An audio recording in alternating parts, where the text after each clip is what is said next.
प्यारे विद्यार्थियों, आप सभी को मेरा नमस्कार। मैं डॉक्टर नेमीचंद कुमावत, सहायक आचार्य हिंदी विषय,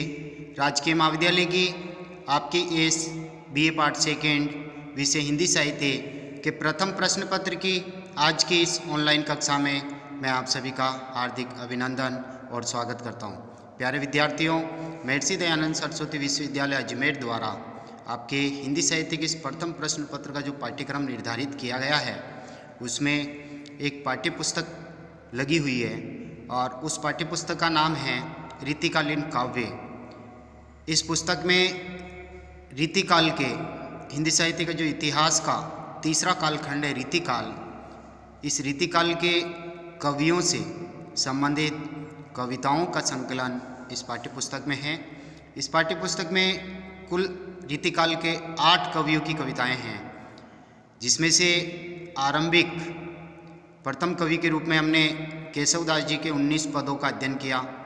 दूसरे कवि के रूप में बिहारी जी के बिहारी सतसई से लिए गए 45 दोहों का विस्तार से अध्ययन किया और इन दोनों कवियों पर मैंने एक मॉडल आंसर भी आपको विस्तार से पढ़ाया और विस्तार से हमने चर्चा की, जैसे केशवदास जी की संवाद योजना पर और बिहारी के काव्यगत विशेषताएं जैसे भक्ति, नीति और श्रृंगार की त्रिवेणी जो बिहारी सतसई कहलाती है उसके ऊपर भी मैंने एक मॉडल आंसर आपको विस्तार से पढ़ाया है। तीसरे कवि के रूप में हमने हाल ही की 3-4 ऑनलाइन कक्षाओं से हमने आरंभ किया है कवि घनानंद। प्रथम कवि केशवदास रीतिबद्ध काव्यधारा के प्रतिनिधि कवि, दूसरे कवि जो बिहारी जी को पढ़ा वो रीति सिद्ध काव्यधारा के प्रतिनिधि कवि और तीसरे कवि घनानंद ये रीति मुक्त काव्यधारा के प्रतिनिधि कवि। यानी रीतिकाल की 3 काव्यधाराएं रीतिबद्ध, रीति सिद्ध और रीति मुक्त, और इन तीनों काव्यधाराओं की 3 प्रतिनिधि कवियों को हम अभी विस्तार से पढ़ते आ रहे हैं। तो देखिए, इस तीसरे कवि जो घनानंद जी हैं, इनके इन 8 पदों का हमने पिछली ऑनलाइन कक्षाओं में विस्तार से अध्ययन कर लिया है और आज हम आरंभ करने जा रहे हैं 90वें पद से। तो आइए हम आरंभ कर रहे हैं, आप विस्तार से सुनिए इनको। देखिए, घनानंद कवि के द्वारा रचित ये पद और इसमें एक नायिका की वियोग वेदना का चित्रण है। प्रकृति के जो तत्व हैं जैसे पपैया, मोर, कोयल, वसंत ऋतु आदि, ये उपादान मिलन के क्षणों में संयोग श्रृंगार में ये प्रेम को बढ़ावा देने के कारक होते हैं, यानी आलंबन रूप में प्रकृति चित्रण होता है। जब वियोग में यानी नायक नायिका से जब बिछुड़ जाती है, नायक नायिका एक दूसरे से बिछुड़ जाते हैं तो उस समय ये प्रकृति अत्यधिक कष्टकारक होती है, तो उसे प्रकृति का उद्दीपनकारी रूप बोलते हैं, जो वियोग वेदना की व्यथा को बढ़ाने का कारक होते हैं। तो देखिए, हम आरंभ कर रहे हैं एक नायिका की विरह व्यथा से। कारी कूर कोकिला, कारी काली, हे काली कलूटी, हे अत्यधिक कठोर स्वभाव वाली क्रूर कठोर स्वभाव वाली कोकिला यानी कोयल, हे काली क्रूर यानी कठोर स्वभाव वाली कोयल, कहाँ को बेर काटती रही, अर्थात तू मेरे से किस जन्म की दुश्मनी का बदला ले रही है, तू क्यों इस तरह से लगातार तू बोले जा रही है, तू क्यों मेरे कान फोड़ रही है। यानी कहने का तात्पर्य, संयोग के क्षणों में कोयल की वाणी अत्यधिक मधुर लगती है और वियोग के क्षणों में ये कोयल की वाणी अत्यधिक क्रूर और कठोर लगती है, कानों को कड़वी लगती है। कारण ये है कि प्रियतम है नहीं यहाँ, तो कोयल के बोलने से प्रियतम की यादें ताज़ा हो जाती है, पूरी स्मृतियाँ ताज़ा हो जाती है। तो कहाँ को बेर यानी दुश्मनी, काटती रही यानी निकाल रही है, तो कहाँ की दुश्मनी निकाल रही है मेरे से, क्यों बोल रही है तो इतनी। कुकी कुकी अब ही करे जो किन कोरी ले, कुकी कुकी यानी पुनरुक्ति प्रकाश अलंकार, अर्थात तू बार बार कूक करके, बार बार बोल करके मेरे कलेजे को क्यों इतना कष्ट दे रही है, मेरे कलेजे को क्यों खोखला कर रही है। क्या तू मेरे कलेजे को ग्रास बना करके क्या खा ही डालेगी, क्या तू मुझे बुरी तरह से खोखला करके मार डालेगी, मेरे हृदय को क्यों खोखला कर रही है, इतना कष्ट क्यों दे रही है। क्योंकि तेरे कूकने से, तेरे बोलने से मेरे प्रीतम की यादें ताज़ा होती है और वो पूर्व स्मृतियाँ मेरे लिए अत्यधिक व्यथाकारक और कष्टकारक है, इसलिए तू लगातार क्यों बोल रही है, क्यों मेरे हृदय को ग्रास बना रही है, क्यों अत्यधिक मेरे हृदय को तू पीड़ा पहुँचा रही है। घनानंद द्वारा रचित इस अगले चरण को देखिए। पेड़े पड़े पापी ये कलापी, निस्ध्योंस ज्यों ही, चातक घातक त्यों ही, तू हु कान फोरी ले। देखिए, पेड़े का तात्पर्य पीछे पड़ना, परे यानी पड़े हुए हैं, पापी यानी ये पापी, पाप करने वाले, दूसरों को नुकसान पहुंचाने वाले। कलापी यानी मोर, निस्ध्योंस यानी रात और दिन, ज्यों ही यानी कहने का तात्पर्य वियोग के क्षणों में मोर की वाणी, मोरों का बोलना वो एक वियोगिनी स्त्री के पीड़ा को और बढ़ाता है, उसकी वियोग वेदना को में और वृद्धि करता है, उसे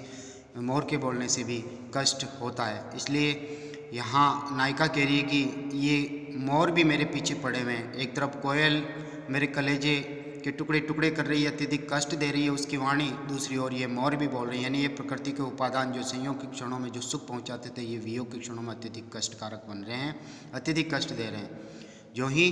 चातक घातक त्यों ही तुहु कान फोरी ले,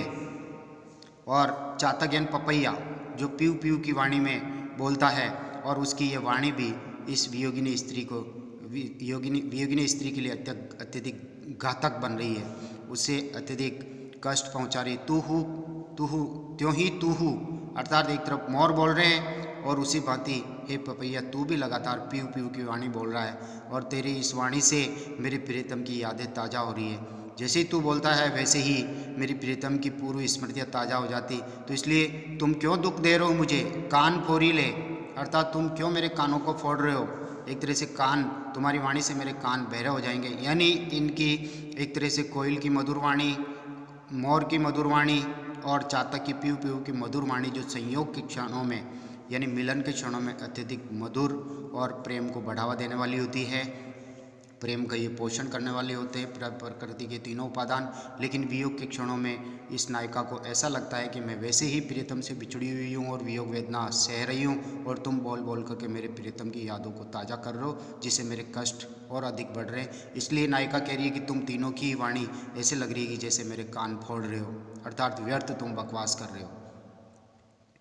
आनंद की गन प्राण जीवन सुजान बिना, जानी के अकेली सब गहरो दस जोरी ले, अर्थात प्रेम रस की वर्षा करने वाले गन, गनयन बादल, अर्थात आनंद की गन हो सकता है यहाँ पर कृष्ण हैं, कोई नायक हैं। तो प्राण जीवन अर्थात मेरे प्राणों के आधार, वह सुजान, अब सुजान यहाँ पर कवि की प्रेयसी हो सकती है, सुजान कृष्ण के अर्थ में भी हो सकते हैं, और सुजान विज्ञानी जो प्रेम को जानते हैं वो अर्थ भी यहाँ लिया जा सकता है। तो सुजान शब्द में श्लेष अलंकार हैं। तो आनंद की गन प्राण जीवन अर्थात मेरे प्राणों के आधार और प्रेम रस की वर्षा करने वाले उस सुजान प्रियतम के बिना, जानी के अकेली सब गैरों, अर्थात मुझे घर पर अकेली जान करके ये कोयल, मोर, ये चातक यानी पपैया, ये सभी मुझे अकेली जान करके मुझे चारों ओर से घेर करके तंग कर रहे हैं, अकेली सब घेरो, और इनकी वजह से मेरा जीवन एक तरह से नीरस बन गया है। प्रियतम है नहीं तो उनसे जीवन वैसे ही वियोग व्यथा में नीरस है, और इनके बोलने से मेरी वियोग वेदना और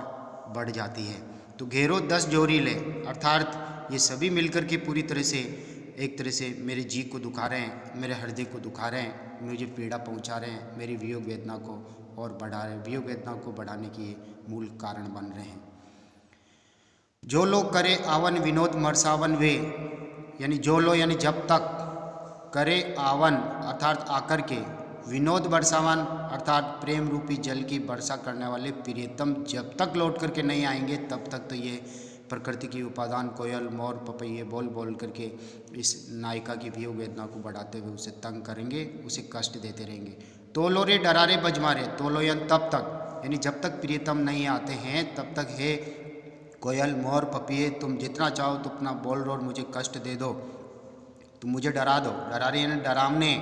मुझे डराने वाले, मुझे पीड़ा पहुंचाने वाले। बज मारे यानी वज्र के मारे अर्थात सत्यानाशी, तुम एक तरह से मुझे इतनी चोट क्यों पहुंचा रहे हो। जब तक प्रियतम नहीं आएंगे तब तक तुम मुझे डराते रहोगे और एक तरह से मेरा सत्यानाश करते रहोगे। गन गोरी ले अर्थात कहने का तात्पर्य भयंकर रूप से तुम गुल मिल कर के आपस में और मुझे कष्ट देते ही रहोगे, दुख देते ही रहोगे। और यहाँ एक तरह से प्रीतम के लिए उपावलंबी हैं कि हे प्रीतम तुम शीघ्र ही आकर के मुझे दर्शन क्यों नहीं देते हो, मुझसे मिलते क्यों नहीं हो और अपने प्रेम रस की वर्षा क्यों नहीं करते हो, जब तक तुम नहीं आओगे तब तक ये प्रकृति के उपादान कोयल, मोर, पपैये ये एक तरह से बोल बोल करके मेरी वियोग वेदना की पीड़ा को और अधिक बढ़ाते रहेंगे, इसलिए तुम्हारे आने से ही इनसे मुझे मुक्ति मिल पाएगी। ये अभी मुझे डरा रहे हैं और आप आ जाएंगे तो ये आपसे डर करके फिर भाग जाएंगे, यानी एक तरह से वियोग वेदना दूर हो जाएगी और ये प्रकृति के उपादान फिर एक तरह से संयोग के क्षणों में ये सहायक बन जाएंगे, दुख देना बंद कर देंगे। अगले 10वें पद की ओर हम आगे बढ़ते हैं। 10वां पद है, वह मुस्कानी, वह मृदु बतरानी, वह लड़कीली वानी आनी उर में अड़ती है। यानी कहने का तात्पर्य एक नायिका को जो है वो वियोग वेदना का दुख कष्ट सहन कर रही है, प्रीतम से बिछुड़ी हुई है और अब वियोग के क्षणों में उसको प्रीतम के साथ साथ जो मधुर संयोग के क्षण जो बिताए थे, संयोग की जो क्रीड़ाएं की थी, उनका स्मरण बार बार हो आ रहा है कि प्रीतम के साथ में कैसी कैसी मधुर बातें की थी, कैसी कैसी प्रीतम ने चेष्टाएं की थी, किस तरह से मुस्कुराना, मधुर वाणी में बातें करना, बांसुरी बजाना। तो ये हाँ प्रीतम कृष्ण हैं, एक तरह से कोई गोपिका की वियोग वेदना का चित्रण है। तो देखिए, वह मुस्कानी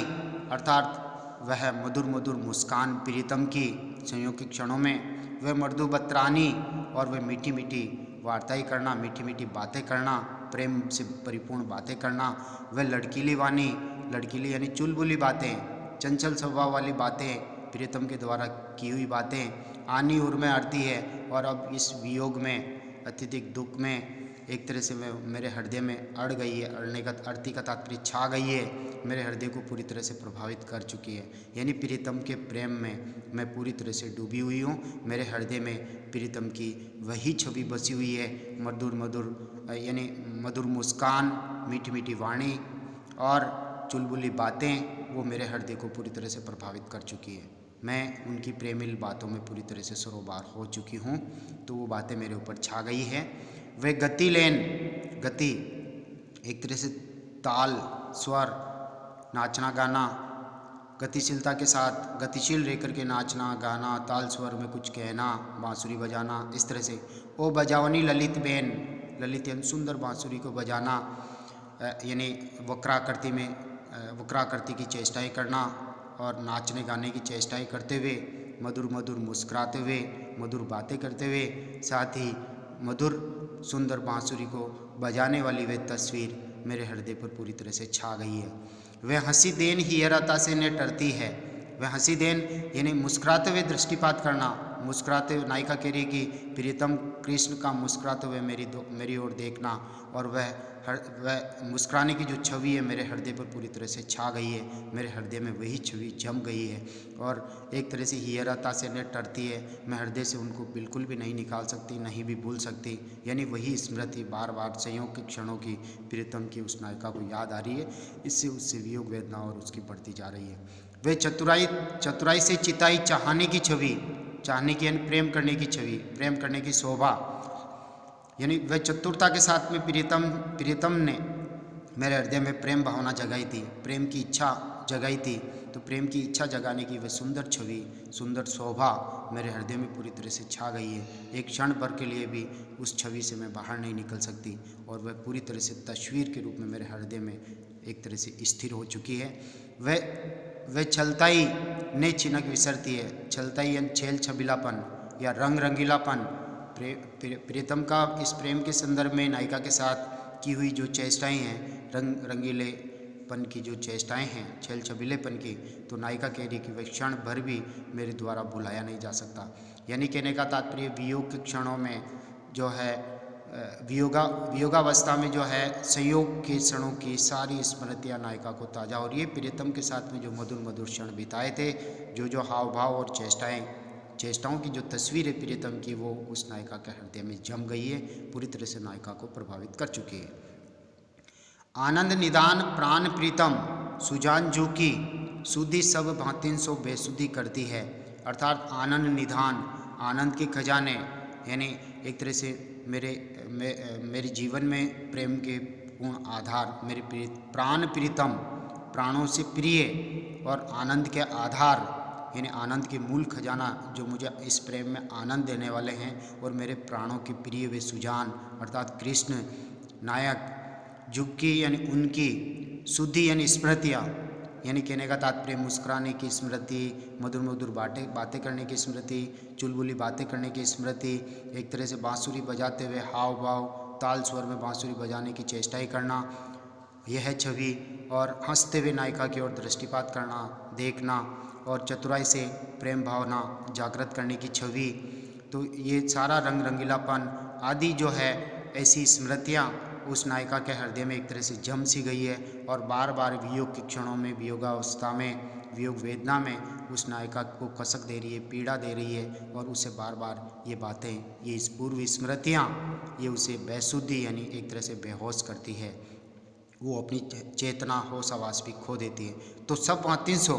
बेसुधी करती, अर्थात सब तरह से उस नायिका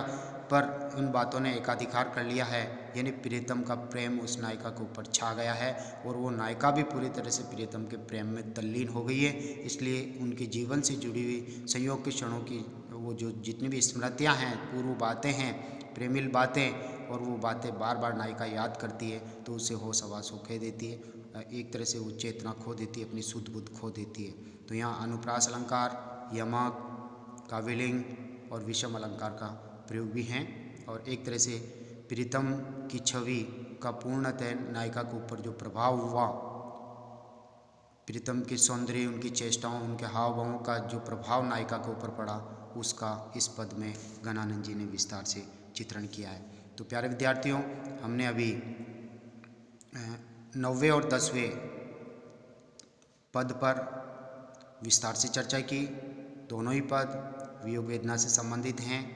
प्यारे विद्यार्थियों, यदि आप पहली बार YouTube चैनल पर इन वीडियोज को ओपन करके देख रहे हैं, तो आप इन्हें लाइक ज़रूर करें और इस चैनल को सब्सक्राइब करें, क्योंकि आपके द्वारा चैनल को जब तक सब्सक्राइब नहीं किया जाएगा, तब तक आपकी ऑनलाइन उपस्थिति महाविद्यालय में संभव नहीं हो पाएगी। इसलिए इस चैनल को सब्सक्राइब करें, और ताकि आपकी महाविद्यालय में ऑनलाइन उपस्थिति को सुनिश्चित किया जा सकता है। तो प्यारे विद्यार्थियों, आज की ऑनलाइन कक्षा को हम यहीं समाप्त करते हैं। अगली जो ऑनलाइन कक्षा होगी वो हम 11वें और 12वें पद पर पढ़ेंगे। तब तक के लिए आपको धन्यवाद। जय हिंद, जय भारत।